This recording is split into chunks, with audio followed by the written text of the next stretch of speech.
नमस्कार, स्वागत है आपका टीवी 24 नेटवर्क में और मैं हूं अजय सिन्हा। एक तरफ राहुल गांधी और कांग्रेस वोट चोरी का मुद्दा बनाती है। पूरा बिहार चुनाव वोट चोरी के मुद्दे पर लड़ा जाता है और लगातार, चाहे वो संसद हो, संसद के बाहर, लगातार भारतीय जनता पार्टी को, मोदी सरकार को, चुनाव आयोग को राहुल गांधी वोट चोरी कहकर घेरने का काम करते हैं। लेकिन राहुल गांधी के जो साथी हैं, जो उनके साथ कंधे से कंधा मिलाकर चलने की बात करते हैं, वोट चोरी के मुद्दे पर वो सीधे सीधे राहुल गांधी को ना सिर्फ दरकिनार कर रहे हैं, कह रहे हैं वोट चोरी कोई मुद्दा नहीं है मेरे लिए, ईवीएम में टेम्परिंग जैसी बात ये सरासर झूठ है। तो वहीं अब राहुल गांधी के साथी इंडिया अलायंस के नेता ने साफ कह दिया है कि वोट चोरी तो कांग्रेस के राज में हुआ करती थी, जब कांग्रेस की सरकार होती थी। यानी कि जहां राहुल गांधी बीजेपी को, प्रधानमंत्री नरेंद्र मोदी को वोट चोरी के आरोप लगाकर घेरने की कोशिश करते हैं, तो वहीं कथित तौर पर राहुल गांधी कांग्रेस खुद वोट चोरी के मुद्दे पर एक्सपोज होती हुई नजर आ रही है। और कोई और ये बात नहीं कह रहा है, बल्कि इंडिया अलायंस के नेता ये बात कह रहे हैं। और इसके बाद अब ये उठने लगी है बात कि वोट चोरी के मुद्दे पर इंडिया अलायंस क्या टूट सकता है, क्योंकि इंडिया अलायंस वैसे भी कई दल छिटक के चुनाव लड़ते हैं जब राज्यों की बारी आती है। लेकिन अब तस्वीर क्लियर होती जा रही है। एक तरफ राहुल गांधी और कांग्रेस एक मुद्दा उठाते हैं वोट चोरी का, और पूरे अपने साथी दलों पर वो थोपने की कोशिश करते हैं कि भाई ये मुद्दा कांग्रेस का नहीं, पूरे विपक्ष का है। तो वही विपक्ष के नेता सीधे तौर पर ये बात कहते हैं कि वोट चोरी हमारा मुद्दा नहीं। और सिर्फ एक नेता नहीं, बल्कि दो नेता ये बात कर रहे हैं। मैं बात कर रहा हूं जम्मू कश्मीर के मुख्यमंत्री उमर अब्दुल्ला की। उमर अब्दुल्ला ने एक पॉडकास्ट के दौरान कथित तौर पर कांग्रेस को ही एक्सपोज कर दिया। कहा वोट चोरी कोई मुद्दा नहीं है, वो कांग्रेस का मुद्दा होगा, हमारा मुद्दा नहीं है। ईवीएम में यानी मशीन में टेम्परिंग की बात ये मैं मानता ही नहीं हूं। वहीं उन्होंने बताया कि 1987 से पहले किस तरह से नॉमिनेशन फॉर्म, अगर अधिकारी जो चाहता था कि ये कैंडिडेट ना जीते तो नॉमिनेशन फॉर्म फाड़ा जाता था, मुंह में रख के चबाया जाता था और कहा जाता था लो भाई तुम्हारा नॉमिनेशन फॉर्म ही रिजेक्ट हो गया। क्या कहा उमर अब्दुल्ला ने वो मैं आपको बताता हूं। उमर अब्दुल्ला ने कहा कि 1987 के पहले चुनाव में कैसे वोट चोरी होती थी। खालिक डीसी थे, बड़े फेमस थे, यानी कि डीसी यानी कि जिलाधिकारी, खालिक डीसी थे, बड़े फेमस थे। इसके लिए अगर वो नहीं चाहते, प्रशासन नहीं चाहता कि आप जीते, तो आपके नॉमिनेशन फॉर्म को फाड़ा जाता था, मुंह में डाला जाता था, चबा लिया जाता था, हजम कर लिया जाता था और आपका फॉर्म रिजेक्ट हो जाता था। वो वोट चोरी थी। यानी सीधे तौर पर राहुल गांधी जिस वोट चोरी की बात करते हैं, कांग्रेस जिस वोट चोरी की बात करती है, उमर अब्दुल्ला ने बता दिया कि 1987 के पहले वोट चोरी किस तरह होती थी। 1984 में कांग्रेस की सरकार चुनी गई थी।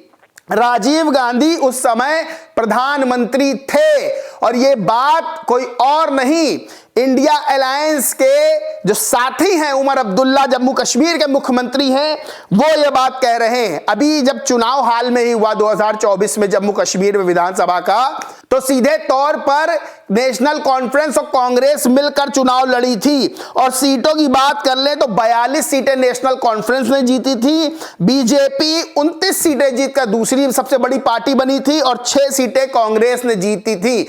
यानी कांग्रेस अपने जो साथी राजनीतिक दल हैं, राज्यों में जब चुनाव होता है तो उनको पकड़ के, उनका हाथ पकड़ के सरकार में शामिल होती है, जीतती है। और उसके बाद जब इस तरह के मुद्दे उठाती है तो उन्हीं के साथी सीधे तौर पर उन मुद्दों को धता बताते हैं और कहते हैं ये उनका मुद्दा होगा, हमारा नहीं। इससे पहले भी उमर अब्दुल्ला ने एक बयान दिया और कहा वोट चोरी और एसआईआर से इंडिया अलायंस का कोई लेना देना नहीं है, ये कांग्रेस का राजनीतिक मुद्दा है। यानी देखिए वो मुद्दा जो राहुल गांधी इंडिया अलायंस का मुद्दा बता रहे हैं, इंडिया अलायंस कह रहा भाई ये मेरा मुद्दा ही नहीं है, ये तो कांग्रेस का मुद्दा है। बिहार में जब चुनाव हुए तो वोट चोरी के मुद्दे पर ही कांग्रेस चुनाव लड़ी। राहुल गांधी वोटर अधिकार यात्रा निकालते हैं। हश्र क्या होता है, सिर्फ और सिर्फ 6 सीटें बिहार में कांग्रेस को मिलती हैं। आरजेडी की भी नैया डूब जाती है और सिर्फ 25 सीटों पर आरजेडी को जीत हासिल होती है। यानी कि अपना जो पिछला 2020 का रिकॉर्ड था जो सीटें जीतने का, वो भी बुरी तरह से खराब हो जाता है, टूट जाता है। और सीधे तौर पर क्या कहा उमर अब्दुल्ला ने, कहा कि गड़बड़ियों का जिक्र करते हुए उस समय की कि डिस्ट्रिक्ट कलेक्टर द्वारा नामांकन फॉर्म को मुंह में डालकर चबा लेना ताकि वो रिजेक्ट हो जाए। यह उदाहरण उन्होंने ईवीएम से छेड़छाड़ की अफवाहों को खारिज करते हुए दिया और कहा कि पहले के चुनाव में मैनिपुलेशन इस तरह से होता था। वहीं वोट चोरी पर उन्होंने कहा कि वो इससे खुद को अलग करते हैं, इंडिया गठबंधन को अलग करते हैं। सीधे तौर पर उन्होंने कहा ईवीएम रिंगिंग के आरोपों का मैं समर्थन नहीं करता हूं। सुप्रिया सुले ने भी संसद में कहा था कि मैं इसी ईवीएम से जीत के आई हूं, मेरे पिता इसी ईवीएम से जीत के आए हैं, तो मैं कैसे आरोप लगा सकती हूं कि ईवीएम से टेम्परिंग होती है। वहीं अखिलेश यादव लोकसभा चुनाव 2024 में 37 सीटें जीते हैं, यानी कि उत्तर प्रदेश में सबसे बड़ी पार्टी के रूप में सामने आए, देश में तीसरी पार्टी के रूप में उभरे, वो भी इसी ईवीएम से।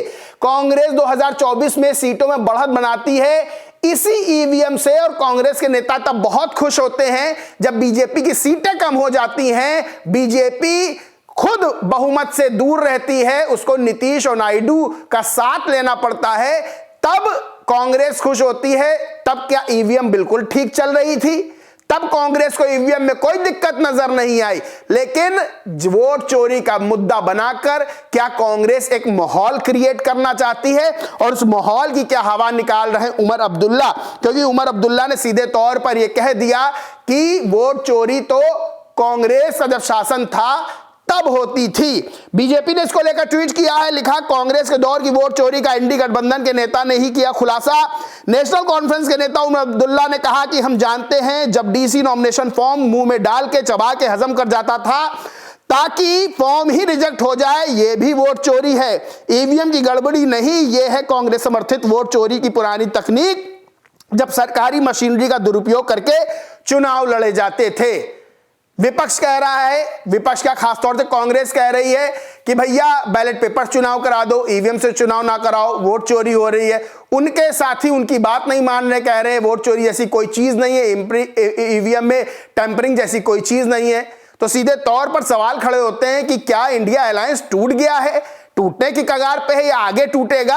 ये बड़े बड़े सवाल खड़े होते हैं और कहीं ना कहीं कांग्रेस को, राहुल गांधी को उमर अब्दुल्ला ने कथित रूप से एक्सपोज कर दिया है।